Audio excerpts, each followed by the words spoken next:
Hello everyone, আজকে হচ্ছে 23শে ফেব্রুয়ারি। তো আজকে যাচ্ছি আমি আমার মায়ের মামা বাড়ি গোপালনগরে।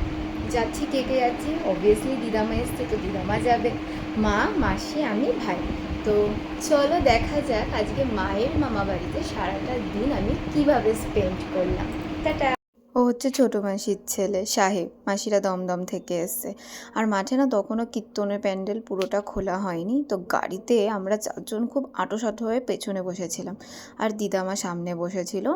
তো ফাইনালি আমরা চলে এসেছি মায়ের মামা বাড়ি। নিজের মামা বাড়ি দেখেছি, এখন মায়ের মামা বাড়ি দেখছি। ফার্স্টবার এলাম, একটা নতুন এক্সপিরিয়েন্স হচ্ছিল। আর এই হচ্ছে মায়ের পুরো গোষ্ঠীর লোক, মানে মায়ের বাপের বাড়ির গোষ্ঠী। আমার দিদামা ওরা হচ্ছে 4 বোন 1 ভাই, মানে যেই দাদুটা এখন আমেরিকায় থাকে ওই একটাই ভাই, আর দিদামারা হচ্ছে টোটাল 4 বোন। তো সবার রিলেটিভ এসে, কাউকে তো আমি চিনিই না, মানে সে একটা অদ্ভুত ধরনের এক্সপিরিয়েন্স যাকে বলে। তো তারপর আমরা চলে আসলাম খাওয়ার জায়গায়। ওনারা সবাইকে মানে আজকে প্রিপারেশন ছিল আত্মীয় স্বজনকে ডেকে তাদেরকে একটা গেট টুগেদার করে খাওয়া দাওয়ার ব্যবস্থা করা হয়েছিল। মা, মাসি আর মামি, আমরা ভাই বোনরা সব একসাথে বসেছিলাম এখানে খেতে। তো প্রথমে দিয়ে দিল একটা বড় লেবু, আর তার সাথে ছিল একটা ফিশ কাটলেট, দেন থাকলো চাটনি, তারপরে আলু ভাজা যেটা আমার খুব ফেভারিট, তারপরে ছিল ভাত আর মিক্সড ডাল।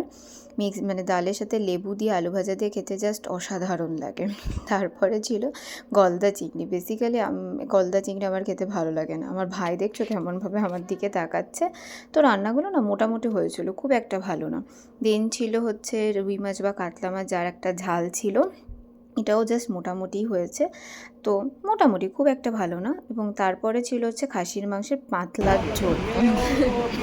আমার ছবি তুলে তখন বুঝিনি, আমি তো বলি বাকরা। তারপরে চাটনি, পাঁপড়, যা যা থাকে আর কি। আস্তে আস্তে